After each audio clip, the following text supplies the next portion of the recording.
आप देख रहे हैं यंग बाइट्स। मैं हूं आपके साथ पूजा ठाकुर। आज के हमारे वुमेन एम्पावरमेंट के प्रोग्राम में मैं आपकी मुलाकात करवाने जा रही हूं। सोशल एक्टिविस्ट भी हैं और गांधी ग्लोबल फैमिली मेंबर भी हैं और कई सारी सोशल एक्टिविटीज़ उन्होंने की हैं। महिलाओं को सशक्त करने के लिए कई सारे प्रयास किए, उनको अवेयर भी किया हुआ। हमारे साथ जुड़े हैं सुमी सेठ जी। सबसे पहले मैम आपका बहुत बहुत स्वागत है। Thank you so much. Ma'am, जिस तरह से हम वुमेन एम्पावरमेंट पे बात करते हैं, सबसे पहले यही जानना चाहूँगी कि आपकी नज़र में वुमेन एम्पावरमेंट क्या है? देखिए, महिला सशक्तिकरण वही है जब हम ज़िंदगी में हम देखते हैं कि जितनी भी हमारी महिलाएं हैं जो अब तक हमारे लाइफ में इन्वॉल्व रहती हैं, हमारी माताएं हैं, हमारी बहनें हैं और हमारी बच्चियां हैं, उनका व्यू पॉइंट जो हम लेते हैं और उनके व्यू पॉइंट को समझ के उनकी दिशाओं में, उनकी सोच के हिसाब से उनको आगे बढ़ाना ही वुमेन एम्पावरमेंट है। खाली उनको हमने एजुकेट कर लिया, वो एक हिस्सा है, वो नहीं रहेगा। उनका एजुकेट करना, उनको पूरी तरह से समझना, उनको पूरी तरह की आज़ादी देना, उनके ख्यालातों की इज़्ज़त करना, उनके डिसीजंस लेने में हेल्प करना, ये एक वुमेन एम्पावरमेंट है। खाली हम बच्चों को पढ़ा के ये नहीं कह सकते, बिकॉज एक महिला जो है वो पूरी समाज की करता धरता है। वो आपकी फैमिली को डेवलप करती है, वो आपकी समाज का एक बहुत बड़ा हिस्सा होती है। एक आदमियों का जो हमारे रोल रहता है, उन आदमियों को पैदा भी तो औरतें ही करती हैं, तो उनका ज़िंदगी में आगे बढ़ना, उनकी सोच के हिसाब से उनके इंडिपेंडेंस, फुली फ्रीडम देना हिज वुमेन एम्पावरमेंट है। Beat anything, it is changing from उनकी सोच, ड्रेसिंग अप, उनको क्या खाना है, उनको किस तरह की जॉब करनी है, उनको कहाँ निकलना है, कहाँ से आना है, उनको किसी तरह की बेरोक उनको ज़िंदगी में आगे बढ़ने की ताकत देना।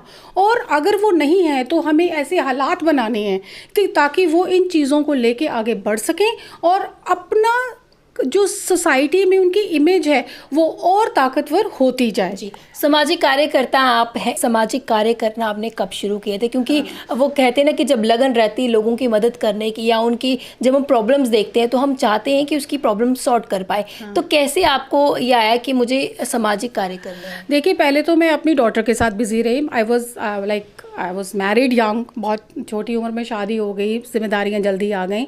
I was a simple graduate that time. उसके बाद मैंने अपनी एजुकेशन को बढ़ाया, अपनी पढ़ाई लिखाई को बढ़ाया। मैंने PSC क्लियर किया, अपनी जॉब हासिल की। उसके बाद मैं एक कॉलेज के अंदर कार्यरत हो गई। करते करते अचानक से जब मेरी बच्ची बड़ी हो गई, फ्रेंकली स्पीकिंग, वो अपने लाइन में अपनी टेस्ट के हिसाब से वो चली गई, तो मुझे लगा मेरे पास अब बहुत ज़्यादा खाली वक्त है और मैं चाहती थी इसमें खाली वक्त को इस्तेमाल करूं।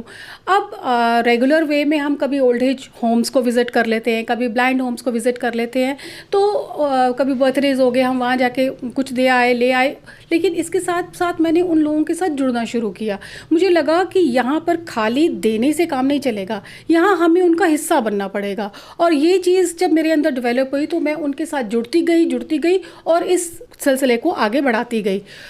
धीरे धीरे मुझे लाइक माइंडेड लोग मिलने लग पड़े और उन्होंने मुझे आगे बढ़कर हाथ बढ़ाया और बोला, आप हमारे साथ चलिए, आप हमारे साथ इस ऑर्गेनाइजेशन को ज्वाइन कीजिए। और धीरे धीरे मुझे अलग अलग संस्थाओं से मैसेजेस आए और मैंने उनको ज्वाइन किया। कोविड ड्यूरेशन की बात की जाए तो आपके द्वारा कई सारे लोगों को मदद भी पहुंचाई गई। जहाँ पर कोई नहीं पहुंच पा रहा था, वहाँ पे आपने कोशिश की लोगों से कनेक्ट करने की। क्या कहेंगे, उस टाइम पर भी कितना डिफिकल्ट रहा आपके लिए पहुँचना? डिफ़िकल्ट था, लेकिन क्योंकि हमारी टीम इतनी स्ट्रॉन्ग थी कि उन्होंने किसी भी हर तरह के हर्डल्स को क्रॉस किया। कोविड टाइम में एक तो भय बहुत था, लेकिन जो सबसे ज़्यादा उस समय हमें ये देखा कि जो बिलो पॉवर्टी लाइन लोग हैं उन लोगों को फूड ग्रेन्स की बहुत शॉर्टेजेस हो रही है। तो मैं एक ऐसी टीम के साथ जुड़ी जिसमें हमने फूड ग्रेन्स के पैकेट्स बनाए, ड्राई राशन के पैकेट्स बनाए और हमने दूर दूर, जैसे डोडा के हाई रिचेस हैं वहाँ पहुँचाए। मेडिसिन्स जो नहीं लोग ले पा रहे थे, हमने उन मेडिसिन तक पहुंचाई। इस तरह से करते कराते, क्योंकि वंस आपके जब इरादे नेक होते हैं तो रास्ता अपने आप तैयार होता है। आपको लाइक माइंडेड लोग भी मिलेंगे, वो आपका हाथ पकड़ेंगे, आपको बोलेंगे चलो हमारे साथ। तो वो मेरे साथ रहा, मुझे बड़ी ज़्यादा सपोर्ट मिली। जैसे ही मैं थोड़ा आगे बढ़ती, मैं कहती मुझे ये करना है, तो मेरे साथ एक टीम तैयार हो जाती। मैं हमेशा एक स्टैटिक टीम के साथ भी नहीं रही, अलग अलग टीमों के साथ जुड़ती गई, काम होते रहे, करते रहे। मतलब और मकसद लोगों की मदद करना था, क्योंकि मकसद हमारा नेक था, हमें अपने लिए कुछ नहीं करना था, हमें लोगों तक मदद पहुंचानी थी, जो हम करके जी। वो कहते हैं ना, बच्चे देश का भविष्य होते हैं और उन्हें निखारने के लिए लगातार उनको अवेयर करने के लिए अपनी वुमेन्स की खासकर से बात की जाए, उनको अपने हाइजीन को लेकर किस तरह से ध्यान देना चाहिए, उसके अलावा भी अलग अलग टॉपिक्स पे अलग अलग स्कूल्स में ये जाकर जो है एक अवेयरनेस प्रोग्राम करवाते हैं। सबसे पहले आपने शुरुआत कब की, आपको कब लगा कि बच्चों में ही इस चीज़ की अवेयरनेस जो होनी चाहिए अलग अलग टॉपिक्स को लेकर, चाहे महिलाएं हों, चाहे पुरुष हो, चाहे छोटे बच्चे हों, उनको अवेयरनेस करने की? एक्चुअली हुआ ये कि मुझे कहीं से कॉल आई कि हम आज स्कूल में एक ऐसा एक प्रोग्राम कराने जा रहे हैं, तो मैंने बोला कि ये तो बहुत ज़रूरी है, बिकॉज़ जैसे हमने जो एक मेन प्रोग्राम करवाया था वो था मेंस्ट्रुअल हाइजीन को लेकर, तो ये एक ग्लोबली इस टॉपिक को लेके चल रहे हैं। आजकल के पेजेंट्स के अंदर जो ब्यूटी पेजेंट्स भी हो रहे हैं या जो भी मेजर तौर पे जो भी कॉम्पिटिशन्स होते हैं, उसमें औरतों की, महिलाओं की जो बेसिक समस्याएँ हैं, which is also a part of women empowerment, तो उनको लेके जुड़ के आगे उन चीज़ों को आगे बढ़ाया जा रहा है। तो हमने वो प्रोग्राम करवाया, हमने उसके ऊपर एक सेमिनार कंडक्ट किया, हम ब्लाइंड स्कूल में गए, वहाँ पर जाके हम उन बच्चियों से मिले। अब ब्लाइंड स्कूल की बच्चियाँ तो हमें देख नहीं सकती हैं, लेकिन हमने अपनी आवाज़ के माध्यम से और उनको समझाया कि how it is important to be maintaining hygiene in all the aspects of life.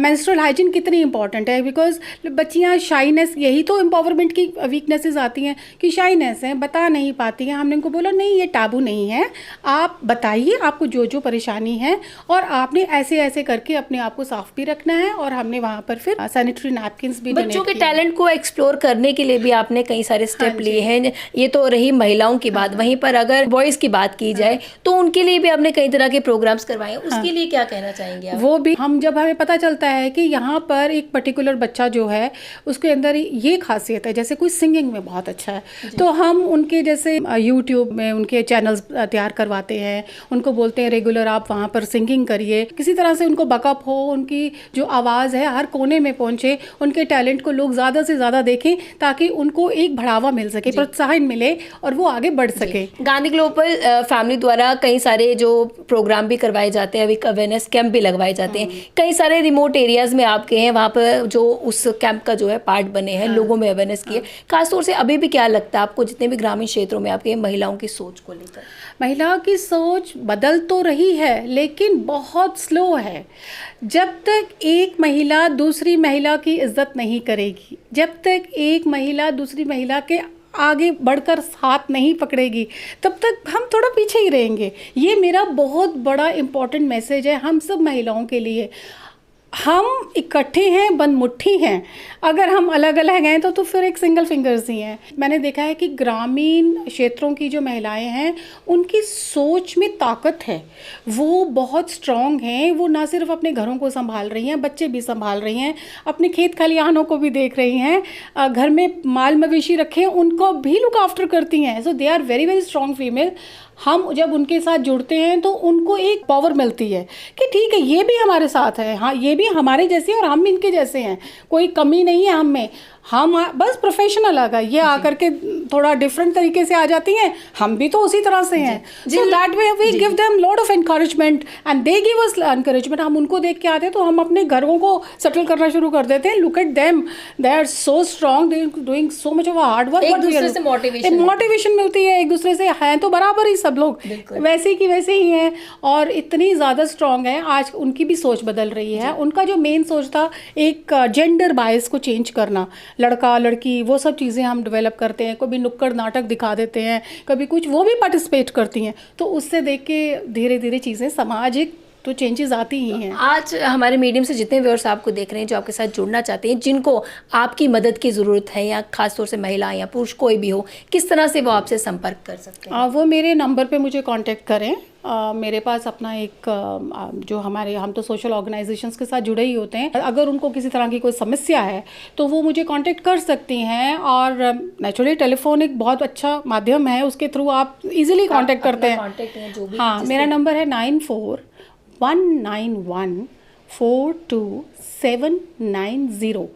आप अगर इस पे वो कांटेक्ट करेंगी तो मैं अपनी ऑर्गेनाइजेशन की बाकी की महिलाओं के साथ जुड़ के उन भरसक प्रयास करेंगे कि उनकी समस्याओं का समाधान हो क्या सके। एक मैसेज आपकी तरफ से सभी महिलाओं के लिए? मेरा ये मैसेज है कि आप अपने ऊपर खूब विश्वास रखिए। आप बहुत खूबसूरत हैं, बहुत टैलेंटेड हैं, आप किसी से कम नहीं हैं, हम किसी से कम नहीं हैं। इसलिए आगे बढ़ें। जो आप क्षेत्र में अच्छी हैं, किसी भी क्षेत्र, हो सकता है आपको बुनाई अच्छी, हो सकता है आपकी लिखाई अच्छी, हो सकता है आपको कुछ पकाना अच्छा आता है, या हो सकता है आप पढ़ाई में बहुत ज़हीन हो। आप जिस भी टैलेंट को लेके आप आगे बढ़ सकती हैं, ज़रूर बढ़ें। Despite of the house hold work, despite of आप अपने बच्चों को जो पढ़ा रही हैं उनकी ज़िंदगियों के, आपने अपने लिए भी कुछ करना है। अपने लिए ज़िंदगी में करना बहुत ज़रूरी है, अपनी पहचान बनानी बहुत ज़रूरी है, क्योंकि हम हैं तो सब हैं। जी, बहुत बहुत धन्यवाद हमारे साथ जुड़ने के लिए। तो आज के हमारे वुमेन एम्पावरमेंट के प्रोग्राम में हमारे साथ सुमित सेठी जुड़े थे, जिन्होंने काफ़ी अच्छा मैसेज सभी महिलाओं के लिए दिया। अगली अपडेट लेकर फिर मैं हाजिर होंगी, तब तक के लिए आप देखते रहिए यंग बाइट्स। फिर जर्नलिस्ट राजीव गुप्ता के साथ मैं पूजा ठाकुर, यंग बाइट्स जम्मू।